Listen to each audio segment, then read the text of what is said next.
nå skal jeg få ei veldig interessant dame på scenen. Hun har drevet med mye kult med hjernen. Så det er bare å komme og sette seg foran scenen og høre opp på Peri Karjal. Hun kommer ut på scenen nå. Hei, Peri. Hello. Hi. Thank you so much for having me. Of course, it's so fun to have you here. I'm finding it really fun as well. What do you think about this festival? I am loving it so much. It's the biggest LAN I've ever seen, ever, and everyone looks so cozy. And I've never been actually a part of the LAN. I've only ever seen them, and I really, really want to. But everything in the expo, all of the stuff you've set up is actually, it's so lovely. Yeah. I feel so honored that you invited me. Of course. And you did something really cool in the expo area today. I did. You guys were so lovely to allow me a space where I could do a little mind control competition. Yeah. So basically all day today, we've been putting headsets on people, having it read their thoughts, and then they've been gaming with it. And whoever gets the highest score can win one of the headsets to take home. Wow. That's a that's a good prize. It was a very good prize, and we've given it out, and the top score was something insane. This guy, I can't explain it. Like, you have to watch the footage. He absolutely nailed it, and he got something crazy, so I'm very proud. Like, really, really high? Like, higher than mine. Yeah. Like, much higher than mine. And you got quite an experience with these things. I have several years. It's basically been most of what I've been doing for the last few years. I developed the game controller in 23, I think. And it's kind of been something I've been practicing every single day. I have hundreds of hours in training it up and things like that. So hopefully I'm good at it by now. and you can come here and you meet some guy trying it for his first time. I know. And puts me to it. Shame, actually. That's crazy, and that's maybe is it maybe because of the experience with gaming, or it's the baby? So there's that. I'm not actually a massive gamer. I love gaming. I do it all the time, but I'm not very good at anything, which is part of why I started doing challenge runs and mind control, because no one expects you to be good if you've hidden it with some sort of contraption. Yeah. But yeah, the people who are playing, they're like pro expert gamers, and that might feed into it a lot. I also think they had very good instruction, very good teaching, so there's that. You kind of have the experience, and you gamed a lot. What games did you play learning this thing? I started out with Minecraft, because I think everyone does. Whenever you do anything new, you just want Steve to hit a block. And so that was the first game. And then I thought, what's the hardest thing I could possibly do? So that's when I started Elden Ring. And how did that go? Well, I thought it would go horribly. I thought that it would completely fail. But then I'd beat Margit, and then I beat the second boss and the third boss, and I just kind of kept going. And then I beat the game, and then we did the DLC, so it went really, really well. And in the DLCs, you didn't die once, or? Oh, I died loads. It took me 13 hours to beat Millennia of just pure attempts, just really bad. And that's just one of the bosses. So. Yeah. And that's really, really impressive. Thank you. But how did you get into that with mind control and the mind, and what's your background? I studied neuroscience and psychology at uni. So I worked with EEGs and the things that read brain activity quite a lot during that time. And then I started streaming on the side while I was at uni, because I wanted to be a stand-up comedian, but it was COVID. Oh, that's a combination. Yeah, so you couldn't possibly, right? And one of my friends suggested that, why don't you try streaming? Because it's kind of like modern comedy in a way. Yeah. And I did, and I fell in love with it. And then because I was working with EEG, I started doing more psychology concepts, semi-educational streams, and trying put the two things together. And then I realized, and I didn't know this before, that you can just sort of buy EEGs for yourself, like little ones, because they used to be these massive medical machines that cost £20,000. But no, you can just buy them, and I got one, and I tried it on, and it all kind of spiraled out of control from there. For people that doesn't know, what's an EEG, and what's the thing doing? What's the technology? An EEG stands for electroencephalogram, and basically it's just a bunch of these sensors that pick up the electronic or the electromagnetic signals from your brain. So every time you have a thought or anything, the neurons, the cells, send a bunch of chemicals around, and that causes some electricity, and then it just picks up that, basically. Maybe people have heard about Neuralink and Oh, yes. Elon Musk's brain thing, but this is different because Yes, so Neuralink are implants. It's exactly the same thing. It does the same thing, but they go inside the brain. So you have to have surgery, and they are wedged right in there, whereas mine just sits on top of your head. So it's completely non-invasive, and it's usually what they do in medicine to check for epilepsy and stuff like that. so it's based in medicine Yes, 100%. and used for gaming. Nowadays, by me. And you can buy it online. Yes, I know. Technology has come so far. It's crazy. And the fun thing, I used it a long time ago, where you could buy a kit that was kind of crappy, and you can try to run a little robot on the ground, and it didn't work at all. But the technology from like 5 years ago till now has changed a lot. Yeah, it's boomed. It really has. So it's less noisy and more reliable. And Yes, absolutely. They've done a lot of work on algorithms and coding stuff that is a little bit beyond me. Yeah. I just need to check my notes. Please. We worked long and hard. Yeah. And the very impressive questions. Yeah, you talked about your streaming career. Yes. Do you use mind control on stream as well? I do, yeah. Completely. I like to live stream everything. Yeah. And because I think it's just really interesting and to see. Well, I hope it's interesting to see. Yeah. But also, I want some evidence that I've done it. After all this work, I want some like live evidence. People were there. So if people are curious and want to know more, where can they find you? Well, I'm just pericarial on everything, and just as my name is spelled. Yeah. Every single platform. Twitch.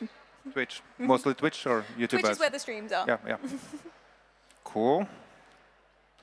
Yeah.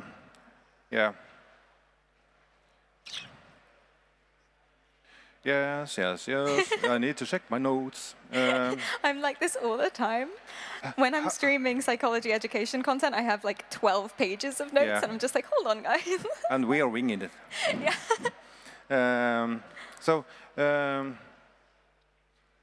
There's been a bunch of people trying it today, and some of them were really expensive, really amazing. Yeah. But in general, what's your experience with the kind of kids and grown-ups and people coming to Nook in the Expo area? What do I think of the people? Yeah, the people using your gear, questions that's asked. Yeah. Oh, everyone's been so unbelievably delighted and delightful. I mean, everyone's been so lovely and supportive of the concept and eager to try it. And what's really nice for me to see is that people have the same excitement that I had when I tried it for the first time. Because I didn't believe it could work when I tried it. I was like, there's no way. And even when it did start working, I was like, well, this has to be a fluke. And then it wasn't, because I was that mind blown by it. And it's so nice seeing that energy as well. Everyone in the convention as a whole, everyone's just so excited and so passionate about all the things that they're doing. And I really felt that today. I think that one of the staples of people at the gathering is they really love what they are doing. Yeah, here. No, I feel it. It's in the air. Yeah. And I had a question, but I forgot it. More about your challenges in mind control, and you use a couple of years trying this and learning about it. And my question is, how's the feeling when you first experience success? Oh my God, it was absolutely, I don't mean to make a pun, but mind-blowing. It was insane. Wow. I know. When I put it on for the first time, because something that's really cool with the EEG, or the one I use, the bigger one, is that you could see your brain activity live on like a 3D visualization. It's very, very cool. And something that absolutely blew my mind was how much it picked up. So I was using it and I was thinking about things and I was watching it go. And then I noticed this really high frequency activity right in the back of my brain. And I was like, what is that? That's really weird. And I didn't notice that I was tapping my foot. And that's what it was picking up. Stuff like that. It's insane. And that's kind of scary as well, because I don't think of my brain at all, I think. No, I think most people don't. And even if I put on a EEG headgear I wouldn't think of my brain as doing anything. No, me either. I still don't. I never would. But it is. It's just constantly working, and that's only the stuff we're conscious of, right? Yeah. There's a whole other world behind it. Does it pick up like feelings? It will do. But feelings are very different for everyone. Yeah. Like you said earlier, we were talking about how something that's a smile for someone else might not appear to be a smile for someone, or it might not register like that in your brain activity. Yeah. Everyone is so unbelievably different. So emotions are very, very complicated because they're parts of your memories and your physical sensations and your trauma and all of these things. Yeah. Which is why I don't use emotions when it comes to mind control, because it's very different every time. So do you think in the future, maybe 5 years from now, people can use this technology to record dreams or? Well, I hope so. There's a university that is working on that. It's very limited success because you could record the pattern of brain activity of the dream, of course, but how you would then decode that to actually see the dream or know what they're dreaming about would be so unbelievable. I'm not sure how you would do that, but I am not a neuroscientist, unfortunately. Me neither. So I'm hopeful that the tech will come so far that we can do things maybe like that, or at least use this sort of equipment to help people with accessibility issues or things like that. Yeah. And as you said before, I love the way you phrase this, bring the joy of gaming to everyone. Yeah, because there's people that have movement issues or disabilities. Do you think this kind of technology can be used for or is being used for people with disabilities to game or Right now, unfortunately, it's very, very hard to use and very tricky, and it requires more dexterity to actually put it on and use it. That it's not a very comfortable gaming experience. It's still definitely a huge challenge. So right now, I wouldn't recommend it as something to use if you had these accessibility issues or determination or something like that.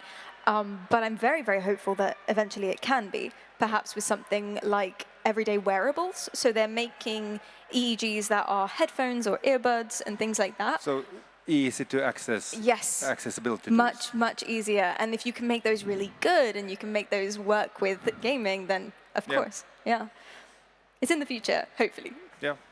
And do you think more like us functionally normal people would have a new experience gaming with these tools? Oh, absolutely. I've loved it. Yeah. So I think it's very, very, very, very different gaming with mind control than other things. And there are some games that you wouldn't expect are super, super satisfying. I don't know if you've played any Armored Core, but it's amazing with mind control because you can fly up into the sky and then drift and shoot as you're going, and it's the most. It feels like your brain is taking over, and it's so wonderful. But then easier games like Pac-Man, Tetris, impossible. Yeah. Maybe not impossible, but really hard. I can't do it. But you said you played Elden Ring, and Elden Ring is a famously difficult game to conquer, and you have the mechanics there. Even with fingers and keyboard and mouse, not that easy. No. And you said that I haven't beaten Elden Ring at all yet, and you've beaten without your hands in 13 hours. That's really expensive.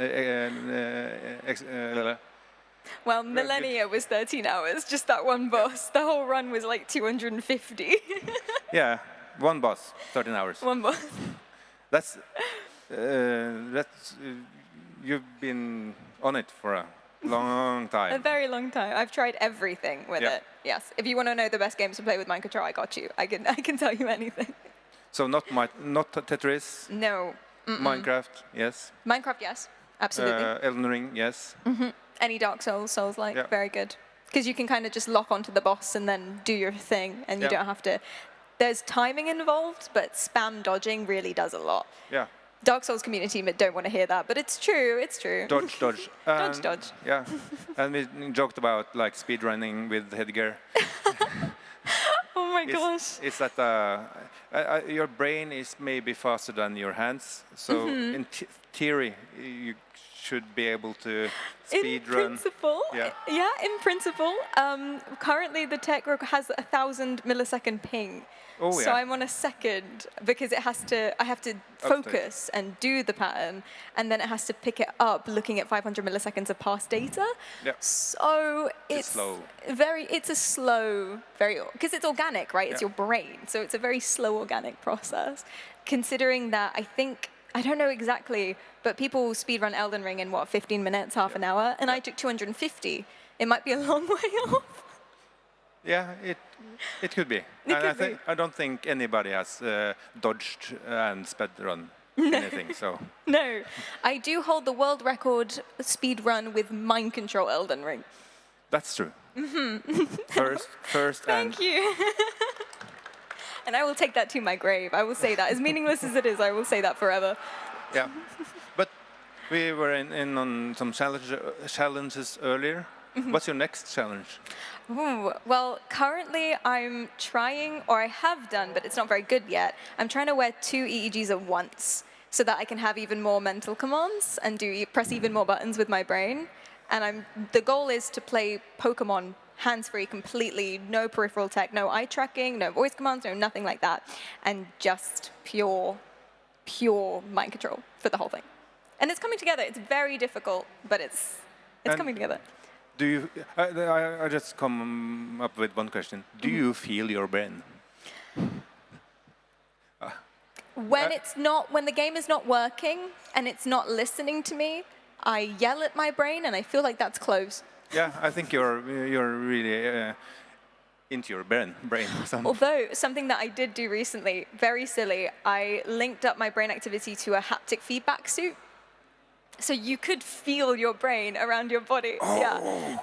That feels like a nightmare. I put it on my friend. Well, it was for him. I put it on my friend, and he does not like horror films, but I sat him in front of a horror movie, and he was buzzing, and it was very funny. For us, it was funny. Poor So thing. you controlled the suit, or he controlled his own suit? It was his brain activity in his suit, yeah. Yeah.